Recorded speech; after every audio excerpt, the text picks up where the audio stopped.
Welcome, my name's Chang. Some say I'm always climbing. I like to say I climb 3 days on and 1 day off.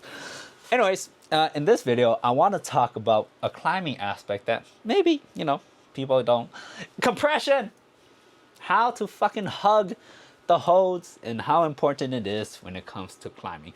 For the uninitiated, compression is when you have a hold, and then you pull them together using whatever muscles you have. Or look at this, and this is also very important. Sometimes you have a hold, and you compress them together no matter what. Compression, vastly, super, wombly important when it comes to climbing. First, let's go over that basic sideways compression. What do we think about when we do it? How should we do it? Let's hop into it. First off, compression is not about finger strength. It isn't even about arm strength, hugging strength, chest strength. It is not about that. It is about execution and direction. That is what's important. While having strong everything definitely helps, oh, trust me, it tremendously helps. If you have a bunch of strong strength and you're just pulling straight down, you're never going to be able to compress as awesomely as if you have slightly weaker strength and you're applying the force in the correct line. Let's take this side pull that I kind of have right here. This is kind of a side pull. And this, can you even see this? This red little hold over here. The compression that we want, believe it or not, is to directly bring both hands together. I know that's really freaking obvious, but sometimes when you're climbing and your climber brain is activated, you think pull up.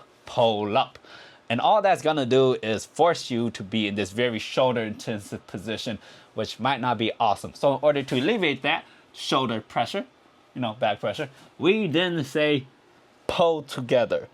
Now what's gonna actually take you up is that tried and true method called use your goddamn feet. Your feet will help push you up while compressing will keep you against the wall. So the main thing when it comes to compression is wherever the point of contact exists, bring them together wherever they are. It could be up here. If the point of contact is this and my hand is here, how am I going to compress? That's right. I'm going to compress right there. Make them meet one another. One more time. All right. If it's right here and right here, how are we going to do it? We're not going to do that. We're going to do that. We're going to bring A and B together into the center. Compression is about bringing it together. How are we going to go ahead and bring those things together? First off, we could focus on a couple of cues. First, the number one is just take your hands and make them come together. If that's not enough and you need to generate a little bit more tension in the body, we're going to take the hands, bring them together. Take the elbows, twist them inside, kind of like almost propping your chest up like that, right? And then bring it together like that. So now we're squeezing into it like that. So of course, you might actually look more like this when you're on at the actual wall, because to do this, that's just really powerful. So you might actually end up looking more like that. But regardless, take elbows, twist them inside while we're bringing the palms together. That, in practice, will kind of just look like that. See? You see my elbows right here? And then I kind of twist them inside, bam. As opposed to keeping them out here and just trying to close them in like that. Trying to close them in like that, oh my God, I am not strong enough. However, if I go ahead and I decide to actually use my lats, right? My back muscles, right? And I bring it down like that, get into a stronger position. Now my back is activated, my lats are activated, and then I could just pull them directly towards one another, and it's really nice. As opposed to just having them flared up like that. This is true no matter how wide your arms get. So let's assume I still have this one, but I'm just gonna do like a max reach to the side. Let's say that. Oh God, that's far, right? Now I don't want to be up here. Up here, I don't really have that much power. But even though I'm really spread out, I'm still gonna twist my elbows down. Bam, see that twist? Once I hit that twist, oh, that's so much stronger. And then I could squeeze it in like that. And that right there will help create the compression that's necessary to hold yourself onto a wall apparatus or whatever. It works like that no matter the angle. Does not freaking matter. You could be like this. Oh no, it's the same thing. Elbows in, pull in. You could be like this. Same thing, elbows in, pull in. It works no matter the direction. Good, now that we got that covered, how does it work when one is above your head and one is below? Because now the dynamics kind of change a little bit. Instead of having this almost symmetrical thing going on here, where the back is doing the same thing, one is now pulling down, while the other one is lifting up. We call that the alligator bite. Actually, I don't know what we call it, but I just coined that. I'm gonna use this red hold right here, and I'm gonna use the top of my wall because I don't have a good hold up here. Now, you might think that when it comes to a compression that's up and down, that one hand might take precedence. For example, the undercling, if it's good, you might want to compress more off of the undercling as opposed to the hand above. Likewise, if the hand above is really good, you might want to focus a little bit more on the hand above. Do a little bit more hanging as opposed to compressing from down here. And if you thought that, wrong. Compression only really 100% is utilized if both hands are able to deliver the exact same amount of force. Now, are you gonna actually be able to deliver the exact same amount of force? No, hell no. That's just not how things work. But if you could put equal effort into both downwards and upwards, that right there is gonna generate the most amount of tension, create the most amount of stability, and then you'll be good. You leave nothing on the table, right? Everything, and the kitchen sink. And so while I'm in this up and down compression right here, the harder I pull down with this hand, that's gonna make the top hand so much better. The harder I pull up with my top hand, that's gonna make the bottom hand better, because as I pull down, that's putting pressure on the top hand to sink into the hold. As I pull up, that's putting pressure into the bottom hand to lift up into this hole. And now we have this awesome symbiotic relationship between up and down to create this awesome compression, which feels really good right now. And because this is compression and it's not just predominantly using one hand, which sometimes might actually be more beneficial, but for the purposes of this video, we're pretending that compression is the ultimate move and it has to work. The same is gonna be true. Even though, let's say I had like decent feet or whatever, right? Even though in my head, when I'm holding an undercling, I don't want to be right up against the wall. I want to be kind of like leaning backwards with my arms straight like this. And if I was to do that, I won't be able to apply as much force as I want onto my right hand on top. In order for me to actually apply more force to my right hand on top, I'm actually going to be more in like this closer to the wall position, which to be honest, doesn't feel that great. But because this is compression, you must make the hands meet one another.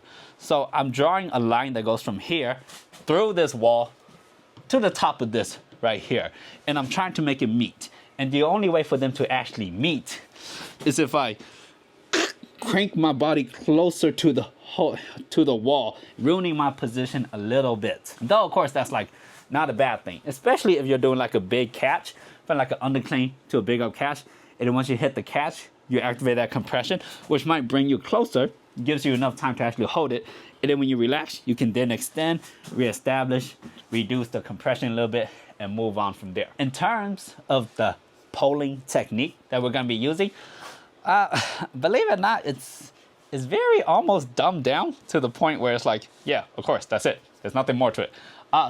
Do a one-arm pull-up, bah, one-arm pull-up, bah. On the bottom hand, do a one-arm bicep curl. I make it sound like you can't do one-arm bicep curls or something. Anyways, bottom hand, bicep curl that shit. Or, because it's an undercling, think about lifting it upwards like that. And because it's overhead, think about dunking it down like that. When lift and up and down and dunk meet, great compression, right? Have some imagery with your moves that you do. It really does help, right? Here, bicep curl, whoa. Right, I got nothing to stop me from going down. So this bicep curl is just taking me down. All right, I'm gonna dunk it now. Right, I dunk. Oh my God, that's amazing. You should literally feel the great tension going through both arms. All right, cool, excellent. And now let's talk about how to use compression in a more nuanced way. The way that I like to use it a lot. And you might do it unconsciously because of course you do. But that's how do you use compression on holds that are not made for compression. For example, all right, I'm gonna be using this hold and this hold to talk about compression, all right?